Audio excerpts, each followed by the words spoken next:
Hey all, welcome to part 2 of our Terminate Toxins Masterclass. Hope you enjoyed the first one, and again, want to appreciate you for taking the time to invest in yourself, your family, and those you love and care about, because there is a reality. The more people stand for something, the more opportunity we have to make change. And so you can really pay it forward with the decisions you're making and also avoid just so many things like we went over in that first masterclass. So I'm not going to list all those things again, but I want to tell you just a little bit about what to expect in this upcoming. On the last one, we talked about many different key components and where to avoid toxicity or what might be causing toxicity that you might not be aware of. Today, we're going to go through the different areas in more depth and also some things that you can do about it in more detail. So in the last masterclass, we talked about how to change your eating, what to avoid, what to look for. Additionally, we talked about detoxing through the detox system or using better quality protein like the Pure Path protein with the minerals that help your body naturally detoxify. One other thing I should have mentioned that I mention very frequently is that if you have acid reflux or bloating, that talk to your doctor about utilizing Max GI. Which can really help with the intestinal tract specifically. Now, those are straightforward and simple things, very low cost comparatively. One thing I do want to touch on is that for many people, the bioaccumulation of toxicity does need more than a simple solution. And so for some people, what they need to do is have their intestinal tract tested. And that is done through our nutritionist, Mackenzie. And as a reminder, if you've never met with Mackenzie, the initial appointment is complimentary if you're a current client. And so you can schedule that at the office with her or by sending a direct message or email. Additionally, if you have met with Mackenzie and she talked about some of the advanced testing, to follow up and rediscuss that is complimentary as well. One thing I want to talk about today for just a couple moments is what's called the GI effects test, which is a stool test that looks at what's going on in your intestinal tract. And if you do suffer with any of these things that I'm about to list off, and you have tried some of the more basic things, changing your diet, doing a detox, would be the reason to make an appointment with Mackenzie. If you deal with chronic gas or bloating when you eat, if you feel indigestion, especially with certain foods, if you get cramps or abdominal pain with eating, that's flat out not normal. If you don't have normal bowel movements, if you frequently have constipation or diarrhea that's unexplainable, irritable bowel, eczema, anything coming through your skin is your body detoxing. So if you can detox it more efficiently, you can very frequently have less skin symptoms, which frankly nobody likes. But eczema, psoriasis, a lot of these different things. But additionally, your body treats allergies as a toxin, as I've talked about in the past. Your mood and your hormones are affected. Pain is massively affected. Weight loss resistance. Now, keep in mind, more than 50% of American adults do have some level of weight loss resistance due to toxicity. So if you were trying to lose weight, you would either struggle losing the weight, or if you started to lose, you would potentially hit a plateau from having too much toxicity. And the reason for that, for those of you that have been on some of these master classes in the past, is that your body stores toxicity in your body fat. And so if you start to lose weight, your body can only detox or let go of so much toxicity at a time. So it's kind of like if you have too much in the closet, but you don't have another closet to move things into or another storage system, or you can't efficiently throw it away, then everything just comes piling out when you try to do so. And so similar effects. So detoxing is essential. And again, if you have weight loss resistance, doing this GI effects test can show heavy metal toxicity, bacterial imbalance, other forms of toxicity, certain mineral deficiencies. And again, this is something that is a more expensive test, but it's an investment as a test. So if you know that's something you need to do, again, make an appointment time with Mackenzie. She will absolutely help you for it and help you talk through it. And so let's go ahead and talk about the home. So one of the things that's essential to do right now is clear out your air. So air quality is something that gets radically worse in the winter, especially here in the Midwest. So opening your doors, opening your windows, getting fresh air. It's estimated that through the winter, the household air can get as much as 50 times more toxic than the outside air. And some people worry about, like, I don't want pollution and smog and some of that kind of stuff. And depending on where you live, that's absolutely a justifiable concern. But inside is worse, especially if you use stuff to freshen your air that is not natural. Air fresheners are absolutely horrible for you, for your home, for your hormones, for your fat, for your everything. Now, I'm not talking about air fresheners with, natural essential oils. I'm talking about the stuff that you plug into an outlet and then it supposedly freshens the air, or that's in a car, like those, pine tree hanging things from, like, those are absolutely horrid for you. And so getting your air quality, opening your windows, also just like, trees and plants take carbon dioxide and turn it into oxygen. Having plants in your home purifies your air. So, I mean, there's different formulas, but you should have, depending on the size of your home or your apartment, a significant number of plants. And certain plants, especially those with large and thick leaves, tend to be especially effective at cleaning and purifying your air. And so every level of your home essentially should have multiple plants. Maybe not your basement, but any level with windows should have plants to purify your air. That is a big thing for toxicity. So there's an action step if you haven't thought about that before. Drinking water. Tap water has fluoride. It has metabolized medications from other people. It has chlorine disinfectant byproducts. So as I talked about on the first masterclass, at the very least, a carbon filter, like a Brita filter for your drinking water. You can also, it's pretty cost effective to get tap, put on your sink that purifies your water. Whole home water filtration systems are a great idea. And I personally, for our drinking water, we use reverse osmosis. We have a Culligan reverse osmosis system in our house where we change the filters every 6 months. And that gets all the, the nasty stuff out of the tap water. If you are using reverse osmosis, you do need to watch and make sure you're consuming enough minerals. At the office here, we use spring water. So if you're not using reverse osmosis water, spring water is considered the other best source. Also, if you're not going to do a whole home water filtration system, using like a shower filter or something to purify or pull the chlorine out of your shower really can help make a difference in your toxicity levels. The 3 most toxin-filled rooms on average for people: laundry room, detergents. You can get things like 7th generation detergents at Woodman's or pretty much any grocery store.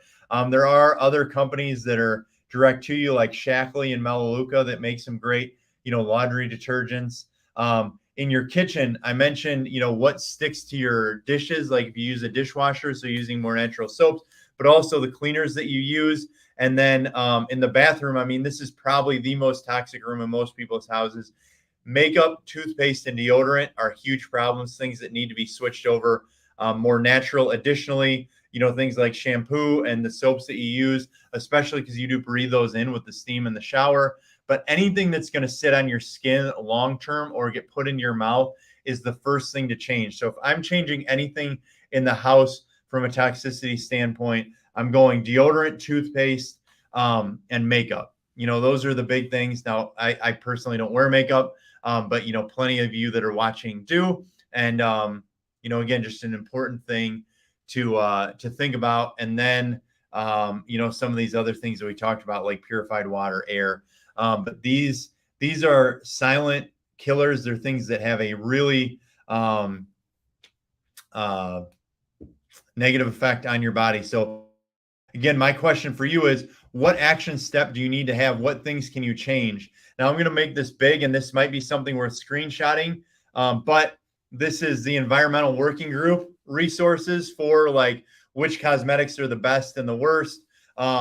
They additionally here, you can download their app, EWG, and you can scan the products that you have, and it'll give it a rating from 0 to 10, or like a good bad rating for most toxic to least toxic. Certain things that are actually sold as natural can be pretty toxic, so it might actually be a waste of your money. One way to look at this might be to use this resource to know which things to spend your money on and which things to not worry so much about or to change.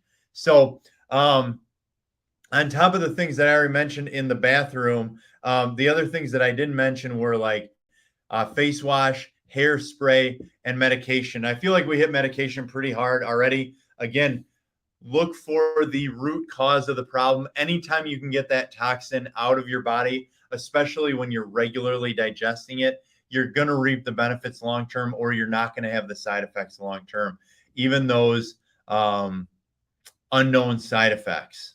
So some of the big ones that people overuse that likely could be avoided with addressing toxicity are antibiotics. Toxins weaken your immune system, so you can fight it off more naturally by utilizing the systems or the stuff that we're talking about on here.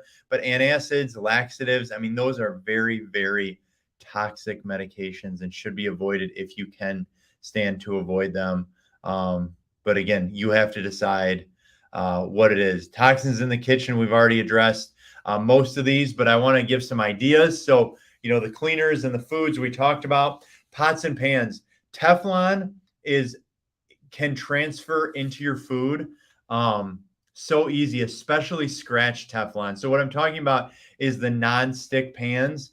It's shown that is so toxic and so cancer causing that if you've heard some of our old talks, it was actually supposed to be removed from the market like 15 years ago. And somehow they paid somebody, did something. It's not removed, but Teflon is really toxic. Now, thankfully, this is kind of that whole banding together thing. They do make much better. It's not perfectly nonstick, but nearly nonstick pans that are called ceramic. One really good brand is called Caraway, Caraway. That's what I use at my house. But Caraway nonstick, we have that for cookie sheets, for pans to boil in, for pans to cook eggs on, all that kind of stuff. But that ceramic nonstick is a really great alternative because it's not toxic. Some other options are like cast iron, aluminum. You just really want to stay away from the Teflon or the nonstick pans in that situation. Storage containers, putting anything really hot or really cold in plastic often leaches. So that's an issue. It can leach into the food, or it can be scraped into the food. Styrofoam is even worse. So styrofoam containers are a big, big no-no, but avoiding plastics when you can. Store in glass when you're able. Or if you do need to store in plastic, try and have it be room temperature or cool before you're storing in it so it leaches less. And long-term storage in plastic should be avoided when possible. So those are some other action steps from the kitchen. Laundry detergent, stain remover, and bleach. I do not have bleach at my house. Now, some of these you could argue are a more minor thing than switching over your toothpaste. And again, 7th Generation is a good brand for this, for toothpaste and deodorant. Tom's of Maine. And, frankly, as crazy as this is with artificial intelligence, if you want to find some good brands, leave your phone next to this talk, and all of a sudden it'll come across your Facebook feed or your Instagram feed or whatever you're watching this on. Magically, whatever it talks about in front of your phone will pop up. So, but watching these things is something that you can consider. Now, the next couple of topics aren't going to maybe think of as much like toxicity, but stress creates toxic hormones, creates stress hormones, also doesn't allow your body to adapt to toxicity. It's actually scientifically proven that when you're more stressed out, you detox less efficiently. And remember, your detox organs are your liver, your kidneys, your skin. But having those work at a more optimal level is important. And so things like taking a walk, if you remember from the sleep seminar, journaling or writing seems to be one of the most effective ways to manage your stress level. But reading things, spending time with family or those you love, really getting that screen away, especially if you look at negative things. That is something that can really cause stress. Now, how does your body also detox? How can you control or help your body detox more efficiently? Sweating gets toxins out naturally. It also helps you metabolize toxins faster by boosting your overall metabolism. So, sweating, whether that's in a sauna, infrared, steam, dry. I mean, there's all sorts of research on like how saunas help with burning the right kinds of fat, with getting you to look more leaner, or boost your metabolism for again just dumping toxicity. So many of you belong to gyms that have saunas. There's just sweating through that way, or through the good old fashioned way. It's warming up outside, going for a run, a fast walk, hitting the gym. But sweating is a really, really effective way to get toxicity out of your body. But you got to get the metabolism up. So slow walks and things like that, they're good for you, but they're not great for you. The best thing to do is high intensity, shorter duration, interval trainings. But whatever your routine is, the routine itself is what helps people stick to it longer. So find what your routine is and or needs to be, and then set it in stone. Prioritize yourself, invest in your health. I can't tell you how many people that I've met or that I've treated over the years that get diagnosed with cancer and then they throw all the toxins out. They get diagnosed with a serious condition and then they eat perfect. They get diagnosed with whatever. And I get that that's life or death, and they want to feel better. They want to give their body the best opportunity. They want to spend as many years as possible with their children or their spouse or their friends, or whatever their motivating factor is. And I'm not saying that any of us are going to be perfect, but keep in mind, if you're sitting there thinking, well, if I had a diagnosis or if I had that, of course I would be better. What I would strongly encourage you to do is think about, what should I do now? What can I change now? One of the things that I meant to talk about with water is required for detoxing many of the types of toxins that your body metabolizes. And so many people are dehydrated. And so you may have heard this on one of our past classes, but the minimum for water consumption is half your body weight in ounces, plus as many ounces as you consume in caffeine. So, for some people, if you weigh 120 pounds, 60 ounces might not be that hard. But if you weigh 250 pounds, I'm going to use the number 256. If you weigh over 256 pounds or more, you need to consume a gallon of water a day or more to be able to effectively detox. Now, again, that helps your metabolism, that helps your sleep, that helps with weight loss. So many of the weight loss programs out there right now, one of the first things they require is they have a water minimum, because people start to melt weight when they consume enough water that are dehydrated. So looking at your routine, obviously, if you're watching this, or you should know if you're watching this, getting adjusted naturally allows your body to detox more efficiently. It helps your organs function better. It helps your body operate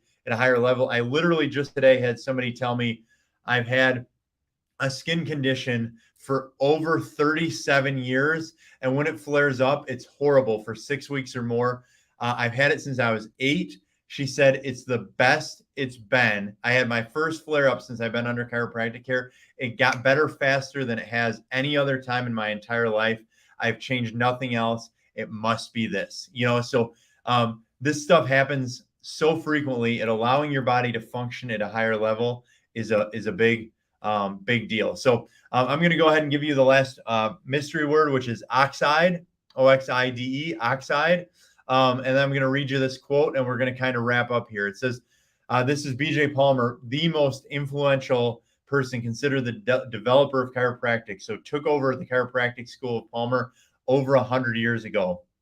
But it says, while other professions are concerned with changing the environment to suit a weakened body, chiropractic is concerned with strengthening the body to suit the environment. There's a reason why certain people get exposed to the same things and their body develops cancer or another disease and another person's doesn't. Ultimately, yes, genetics play a factor. Yes, there's other lifestyle stress factors, but remember, you can turn genes on and off based on your lifestyle, your toxicity level, your stress level, your neurologic function. You can turn genes on and off. You have the ability. It's called terrain theory, if you want to look it up. But terrain theory states the host is the problem. It's not germ theory, it's terrain theory.